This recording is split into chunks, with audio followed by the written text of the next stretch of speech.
Hello students, welcome back to the Structure 2 class for second semester students of English study program Nusa Cendana University.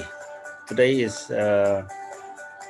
February 17th, year 2021. Let us continue with the material about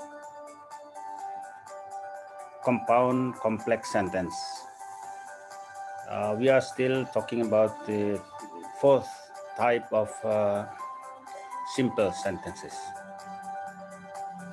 If we can see again the last material that we studied for chapter 1, we are talking about types of sentences. Last week or last meetings, we have seen or discussed about simple sentence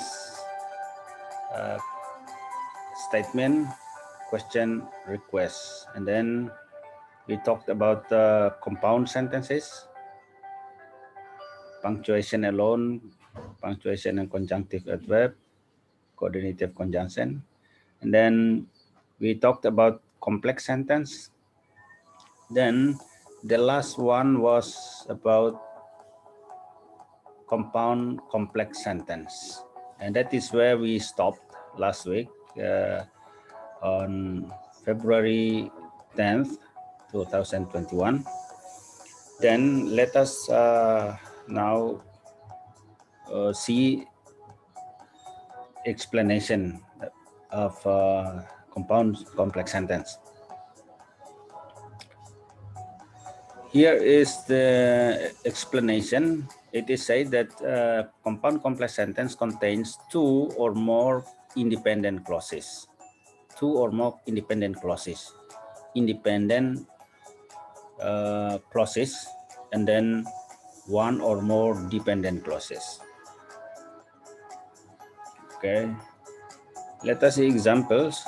The first one, all classes were cancelled because the weather was bad and students were told to listen to the radio to find out when classes begin again. Okay, this is a good example. Now the question is which one or which part is compound sentence and which part is complex sentence. Okay, because this sentence is quite long sentence. Okay, let us see. Let me make a space here, and I'll put it there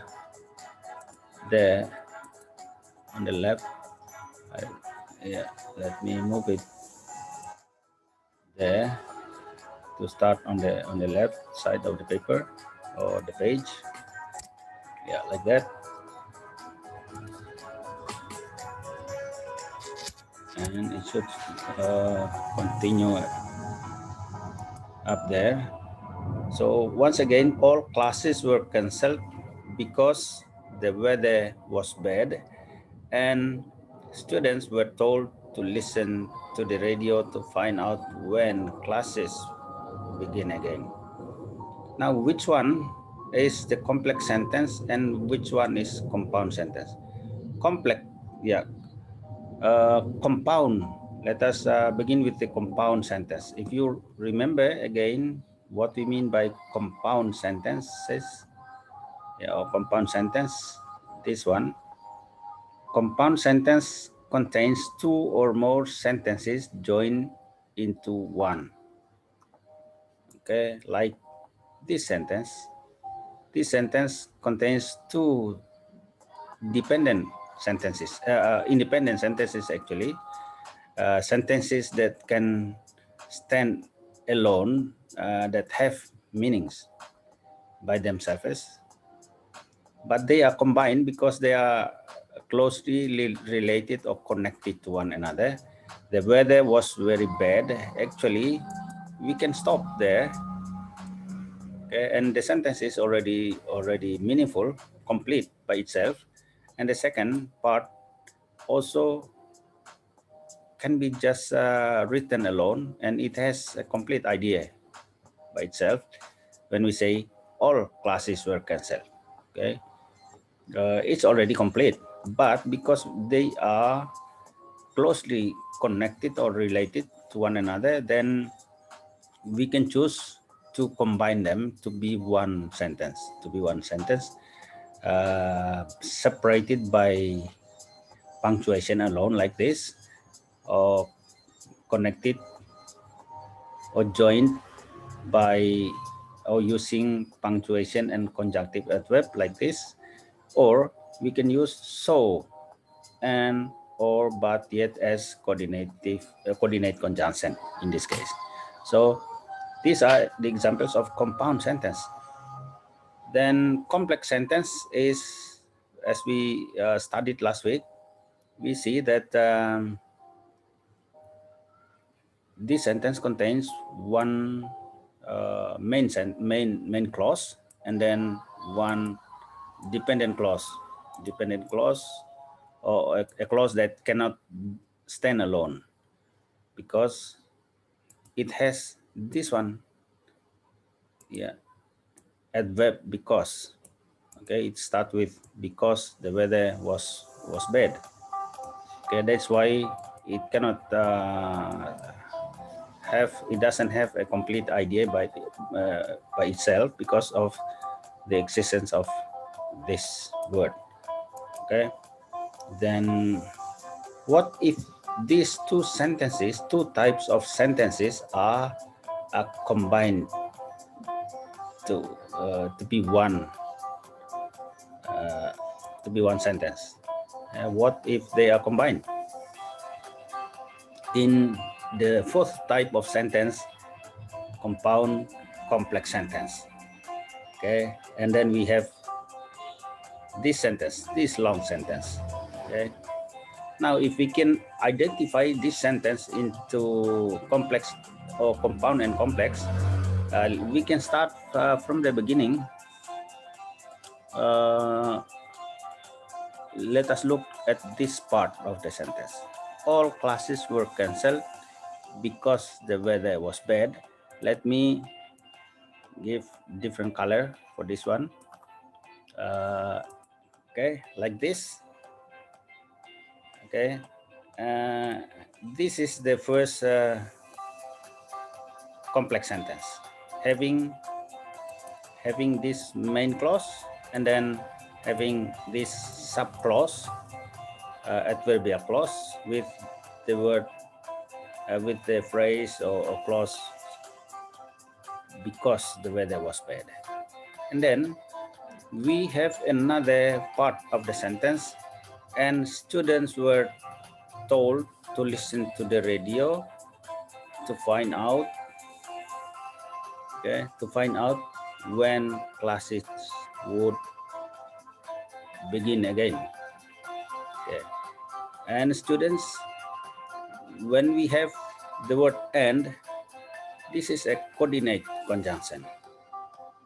Okay, when we have a coordinate conjunction like this, we are actually saying, or we can understand that between the two parts on the left, this one, and on the right, okay, they are considered to be similar, to have the similar class, similar position.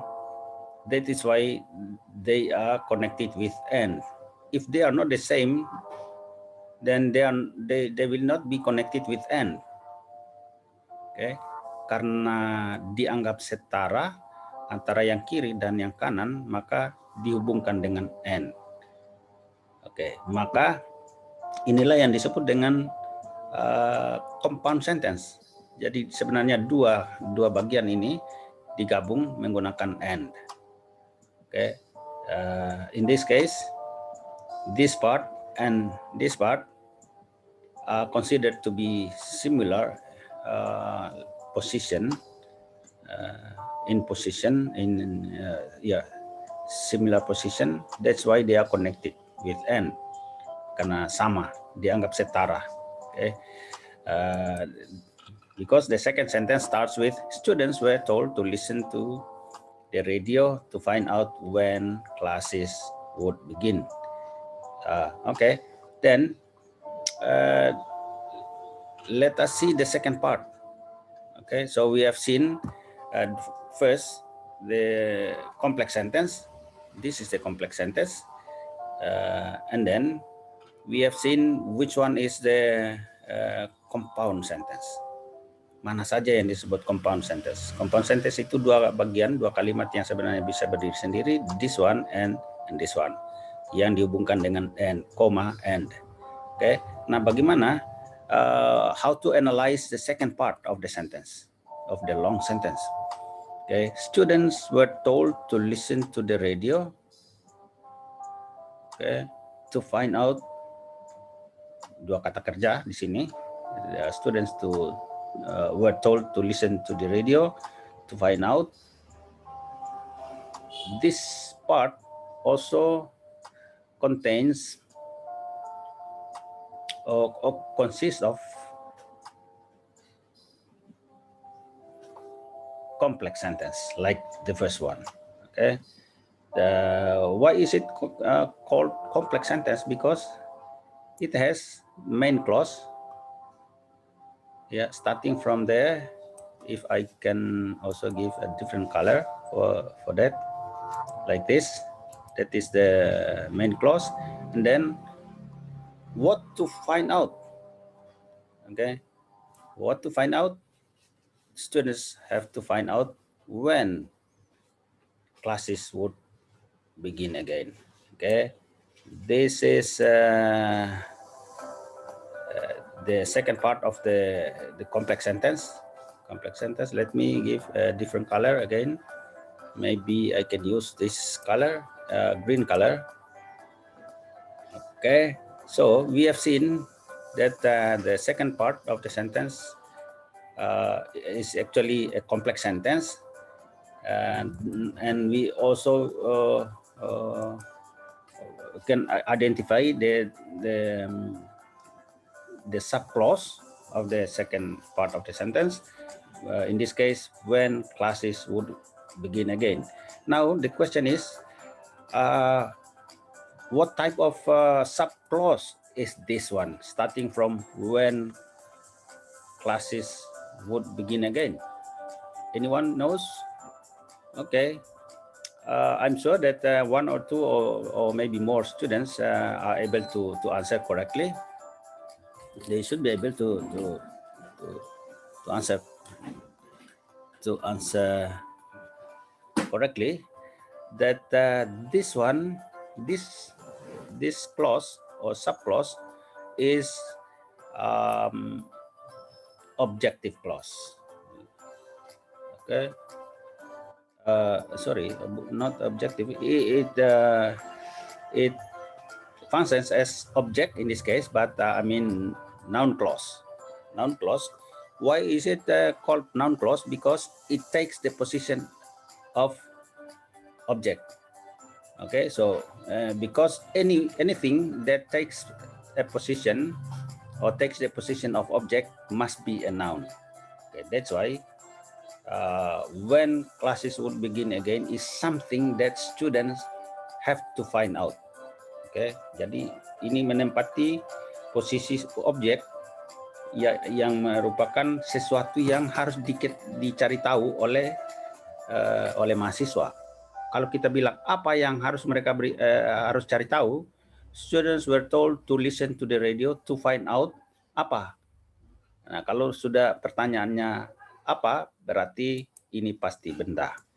Pasti benda, dan itulah karena itulah maka kita sebut ini sebagai noun clause. Kita lihat contoh, ada tidak noun clause. Ya, seperti ini.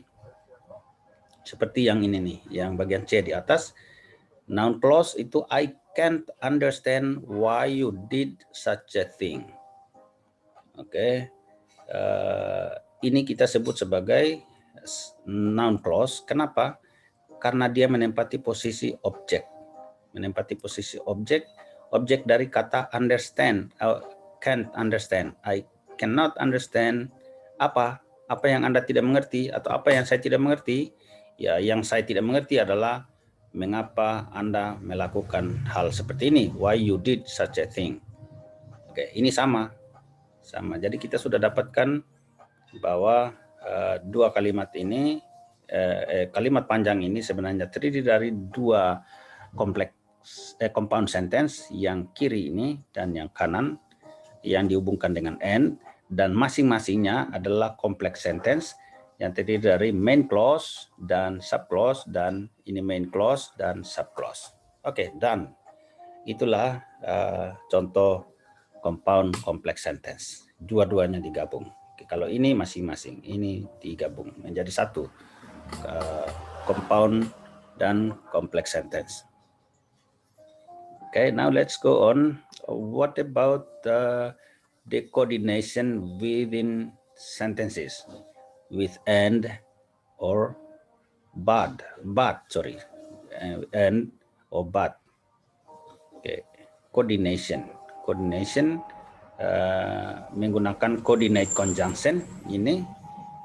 Kalau coordination between words, mengcoordinate kata ini quickly dan efficiently, please notice that the two words that are coordinated, yang dikoordinasikan itu harus dalam bentuk yang sama. They should be in the same form, quickly and efficiently. They should be in word class, the same word class. In this case, if this one is adverb, then this also should be adverb. Tidak bisa kita pakai and kalau ini kata keterangan dan sedangkan ini kata sifat atau kata benda misalnya. Itu tidak bisa pakai and. Jadi nanti kalau Anda menulis atau mengucapkan sesuatu, ingat bahwa kalau ada and, yang kiri dan kanan harus sama. Tidak boleh beda. Tidak boleh beda. Oke. I'm playing a music, instrumental music. Let me click this so that I can keep on playing music. Let's go back to, let me close this. Sorry. Yeah, go back. Okay, so coordination between words, yeah, coordinating words. Okay, we have seen that there is quickly and efficiently. Now, what about phrases? Okay, phrases should also be the same. Using but. Okay, when we use but, okay, tetapi, kalau kita menggunakan tetapi, tetap dua yang ini walaupun maknanya bertentangan tetapi dianggap sama kelas. Okay, they are in the same level. Okay, even though the meaning is contradictory to one another, that's why we say but. We use but they should also be the same, in the same form. Okay. Okay. Why are they called similar in position or level? Kita pakai level sajalah, atau apa ya, kalau setara, kalau bahasa Indonesia saya biasa pakai, mereka dianggap setara walaupun bertentangan makna tetapi bentuknya sama dalam hal ini. Yang sebelah kiri, bored by the conversation but not wanting to leave, he walked out into the garden. Nah, sekarang yang mana yang di-coordinate? Ini kan coordination. But ini mengcoordinate antara, ini saya sudah buat dalam bentuk bold type supaya memudahkan. Ini dua dianggap sama. Kenapa bisa dibuat sama? Disebut sama? Padahal ini bored by the conversation but not wanting to leave. Kenapa dianggap sama ya? Selevel ya, sejajar ya. Ya. Ini not wanting to leave. Oke, tapi di sini bored, ini not wanting. Dia present participle. Kenapa ini dia past, seperti past participle? Oke, apanya yang sama? Di mana? Atau ada yang hilang? Anyone knows what is similar? Why are they called similar? Oke, let me help you. Sebenarnya bored by the conversation ini ada yang dianggap understood part atau komponen yang tidak perlu ditulis, tapi ada dia sebenarnya. Apa itu? Itu sebenarnya yang tidak ada adalah being. Yang sebenarnya harus ada ini juga. Harus ada ini, tetapi dianggap sudah dipahami, cukup mengatakan bored by the conversation, but not wanting to leave, he walked out into the garden. Sebenarnya cukup. Oke, tapi sebenarnya ada ini. Kalau mau lengkap, kita bilang being bored by the conversation and but not wanting to leave, he walked out into the garden. Jadi sebenarnya sama, ya. Being di sini ini wanting, hanya saja dihilangkan, tidak perlu ditulis karena biasanya begitu. Biasa untuk mempermudah beingnya tidak harus ditulis. Tapi mau ditulis juga boleh. You can choose to write it. Or you omit it. Okay. Then what about the coordination among or between clauses? Bagaimana mengcoordinate ya antara clauses? Perhatikan bahwa kalau ada and, once again, ya the left part and the right part should be similar in level or position. Okay. In this case, okay, this sentence he said that he was tired and that he was going to bed. Apa yang sama? Ya, samanya itu that he was tired, that he was going to bed. Okay, jangan dilihat yang going-nya. Going-nya ini ada was-nya. Tapi that he was juga sama. Dianggap sama, sejajar, maka dipakailah and di sini. Oke, itu clauses. Kenapa disebut clause? Ya karena ada main clause ini dan ada ini subclause. Subclause-nya dan ini juga ada clause subclause yang berikut lagi. Oke. Jadi satu main clause, terus ada dua subclause yang dikoordinate oleh and. Ya, hanya satu main clause. Ini satu main clause, kita pakai ini, dan yang ini kita pakai warna lain untuk menunjukkan bahwa mereka dua ini adalah subclause. He said that he was tired and that he was going to bed. Ya, itu coordination in words, phrases, and clauses. Now let us see subordination. Kalau ini coordination. Coordination itu bahwa dia menghubungkan dua hal yang di kiri dan kanan menggunakan but atau and yang dianggap sama. Oke. Kita gunakan and atau but karena kita anggap dua bagian yang ada di kiri kanan, apakah itu words, apakah phrases atau clauses, itu dianggap sama kiri dan kanannya. Sekarang yang berbeda, kalau ini coordination, mengkoordinir dua bagian yang sama, ini subordination. Subordination itu bahwa ada bagian yang lebih tinggi, ada yang lebih rendah. Satu misalnya mungkin dia main clause, satunya subclause, atau satu merupakan yang utama, yang lainnya itu merupakan bagian dari yang tadi, yang main itu tadi, yang utama, bagian utama. Nah, coba kita lihat subordination within sentences. Itu ada nominal subordination, ada adjectival subordination, atau adverbial elements. Oke, kita bisa lihat di sini. Nominal function. Kalau kata saja berfungsi sebagai nominal, ini words, nominal function, ada sports are enjoyable. Ini contoh kalimatnya, sports are enjoyable. Bagaimana kalau dalam kalimat, jadi sports are enjoyable, ini contoh bahwa dalam satu kalimat itu ada benda. Ada benda yang merupakan bagian, ada kata yang dalam hal ini benda, noun, yang merupakan bagian dari kalimat. Bagaimana kalau, what if a sentence has as a component which is adjective?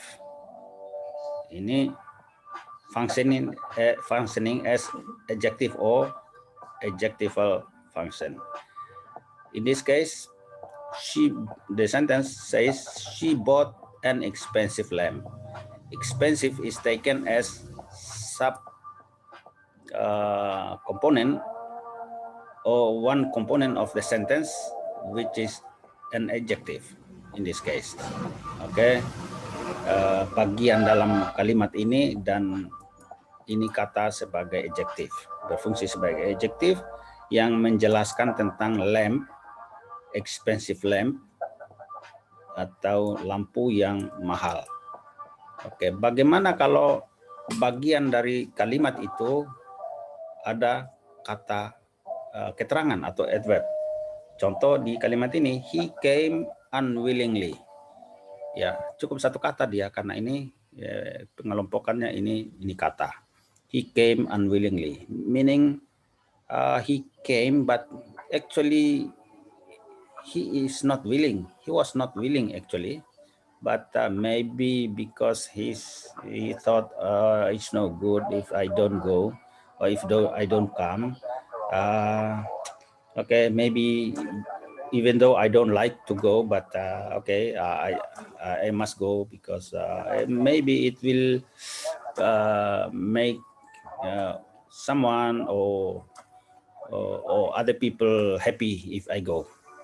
Even though I'm actually not happy to go. Okay, that's why the sentence says he came unwillingly. Itu satu kata, dia sebagai kata keterangan, makanya pakai li di sini. Anda harus bedakan unwilling. Kalau ini unwilling saja, itu dia adjektif, harus ada dia posisinya harus adjektif. Kalau di sini dia menjelaskan tentang kata kerja, jadi dia sebagai kata keterangan. Karena itulah maka ada li. Kalau tidak pakai li berarti dia adjektif, dan posisinya pasti bukan seperti itu. Oke. Nah, itu subordination dalam sebuah kalimat kalau kita menyorot kata, noun, adjective, dan adverb. Now, what about subordination in the sentences if the subordinates are phrases? Kalau subordinate itu adalah frase. Oke. Ya, kita lihat. Kebetulan diambil contoh gerund. Gerund itu kata kerja yang dijadikan benda yang karena menduduki posisi sebagai subjek misalnya atau objek. Kebetulan di sini menduduki posisi sebagai subjek. Swimming in the lake is fun. Ya, swimming in the lake. Jadi ini sebenarnya bagian dari kalimat swimming in the lake.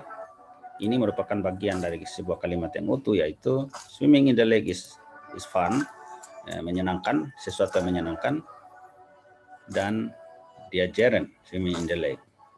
Swimming in the lake, berenang di danau, adalah sesuatu yang menyenangkan. Oke, dan ini frase ini, this is a phrase.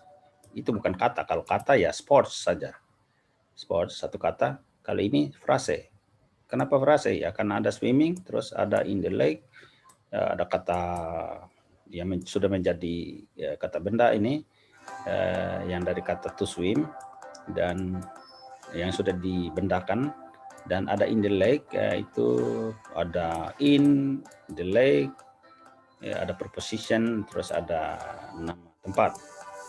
Oke. Terus itulah maka dia disebut phrase dan dia bagian dari kalimat ini. Oke. Dan kebetulan it takes the position of subject or as subject. Okay. Also we can use the infinitive form of the word swim. Then we have to swim in the lake is fun. Okay, okay, I think this one should not be made bold. Okay, like this. To swim in the lake is fun. Jadi bisa swimming in the lake, bisa to swim in the lake, itu sama. Dia tetap menjadi subjek. Oke. Nah, bagaimana kalau frase dalam sebuah kalimat berfungsi sebagai prepositional? Oke. Prepositional phrase, yang frase yang ada preposition di dalamnya. Ya, yang saya boldkan ini. Okay. The lamp on the table is expensive. Oke, frase juga, dan dia prepositional phrase karena mengandung ini on the table ini, on the table. Oke, dan kenapa disebut subordinate? Karena dia bagian dalam sebuah kalimat. Kita tidak bicara tentang coordination bahwa dua hal itu harus sama, seimbang kiri kanan. Kita bicara tentang bagian kalimat. Okay. The lamp on the table is expensive. Okay. Participial ini prepositional. The lamp ya ini participial phrase, participle. Ya participle itu dibikin jadi tidak pakai which is standing, karena ada standing di sini. Tidak pakai which is standing, tapi langsung standing on the table is expensive. Makanya dia termasuk participial phrase. Jadi the lamp standing on the table is expensive. Anda boleh buat kalimat the lamp which is standing or that is standing on the table, atau bisa juga tanpa which, langsung the lamp standing on the table, yang sedang duduk, seolah-olah dia duduk atau berdiri, bukan ya berdiri sebenarnya, ya sebenarnya terletak di atas meja. Ya, makanya tapi dia menggunakan istilah standing on the table is fun. Nah sekarang bagaimana kalau frase yang berfungsi sebagai prepositional di dalam prepositional phrase, maksudnya di dalam sebuah kalimat yang merupakan bagian dari sebuah kalimat. Oke, kita lihat contoh. Ini yang harus diboldkan ya supaya jelas. He came, ini spasi sedikit. He came against his will. Oke, kalau Anda melihat sebenarnya ini merupakan yang against his will ini sebenarnya merupakan pengembangan dari kata menjadi frase dari ini. Pengembangan kata unwillingly yang merupakan sebuah kata menjadi against his will menjadi frase. Oke, jadi dalam hal ini dia subordinate, dalam hal ini artinya sebagian dari kalimat tapi sebagai prepositional phrase karena ada against. Ini preposition ini, against itu sama jenisnya dengan in, on, at. Ini against, bertentangan. Atau kenapa bertentangan dianggap sebagai itu? Dia dianggap bersebelahan atau ada di sebelah, ada di balik dari sesuatu yang bertentangan dari yang yang berbeda. Karena kalau dia willing, itu artinya sesuatu yang ada di depan, maka ini dibalik dari itu, dia tidak berkehendak, dia tidak menghendaki untuk datang. Jadi he came against his will. Itu merupakan frase. Nanti kita lihat lagi bahwa dalam sebuah kalimat itu ada kalimat yang merupakan bagian dari kalimat tapi posisi sebagai clause. Tadi word, ada phrase, ada clauses. Oke, sekarang bagaimana clauses atau anak kalimat? Oke, bagaimana kita lihat yang posisinya sebagai nominal function. Ini masih ada di kolom kiri ini, yang dibuat dalam bentuk bold, itu berfungsi sebagai benda. Benda dalam ini menduduki posisi subjek. Kenapa ya? Karena ada predikat di sini dan understandable itu kata sifat di sini.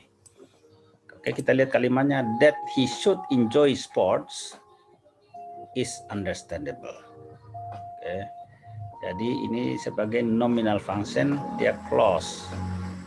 Oke, ya clause ya, karena dia mulai dengan bahwa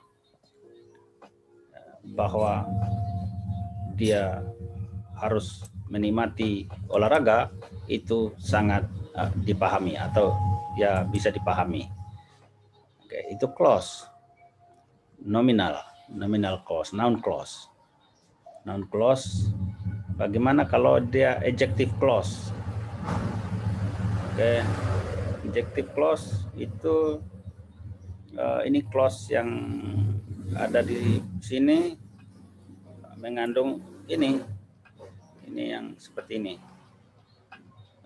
The lamp which is standing on the table is expensive. Kalau kita ikuti tadi, ya dia bisa tidak ada, tapi dalam hal dia sebagai clause ini harus ada. Sama dengan yang ini tadi, mana yang ini yang ada when, yang ada mana tadi, yang ada because, ya dia juga ada mana ya which is standing. Sekarang let's go back. So it functions as adjective. Which one is functioning as adjective? This one. This one functions as adjective. This one. Kenapa disebut adjective? Karena dia menjelaskan tentang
Sorry. Anda bayangkan bahwa dalam kalimat ini ada bagian yang adalah kata, ada bagian yang adalah frase, dan juga ada bagian yang merupakan clause atau anak kalimat. Kita sudah melihat mulai dari yang paling atas ini sampai ke bawah, atau yang kalau sebagai adverb. Kalau sebagai noun kita sudah lihat bahwa kata sports dia bisa seperti ini sport juga ini, tapi dibikin jadi frase, dikembangkan, oh ya swimming in the lake, terus dia berkembang lagi menjadi clause atau anak kalimat, that he should enjoy sports. Bayangkan ya, seperti itulah subordination di dalam sebuah kalimat. Oke. Now, a phrase, ada penjelasannya di sini. A phrase consists of a group of words performing a single function. Itu frase, group of word yang memerankan sebuah single function, salah satu fungsi. Fungsi dalam dari kata swimming in the lake itu ya sebagai subjek. Dia karena dia menjadi noun phrase, maka dia menempati posisi sebagai subjek atau menjalankan fungsi sebagai subjek. Yang ini lagi dia menjalankan fungsi sebagai adjective clause. Ini adjective clause yang mana the lamp, ini harusnya the lampnya jangan di bold supaya kelihatan jelas bahwa yang disebut dengan frase adjective phrase itu ya ini on the table. On the table dia menjelaskan tentang the lamp. Dan against his will menjelaskan came. A phrase that begins with a preposition is called a prepositional phrase. Seperti ini, against his will atau on the table itu adalah contoh prepositional phrase. A phrase that begins with a form of a verb, ini mungkin of ya ini, of a verb, either a participle or an infinitive is called a verbal phrase. Verbal phrase. Verbal phrase seperti mana ya ini? To swim in the lake. Ini frase ini sebenarnya verbal phrase, tapi sudah dinaunkan, sudah dijadikan sebagai benda, sehingga dia menempati posisi posisi noun, posisi subjek. Ya, saya pikir itu dulu. Nanti minggu depan, next week, we'll continue with requests and commands, imperative mood. Thank you for joining, for paying attention. Please play this. I'm sure that you have played. Yeah, sorry. Then next week, once again, we'll continue with the next part. Thank you. Take care.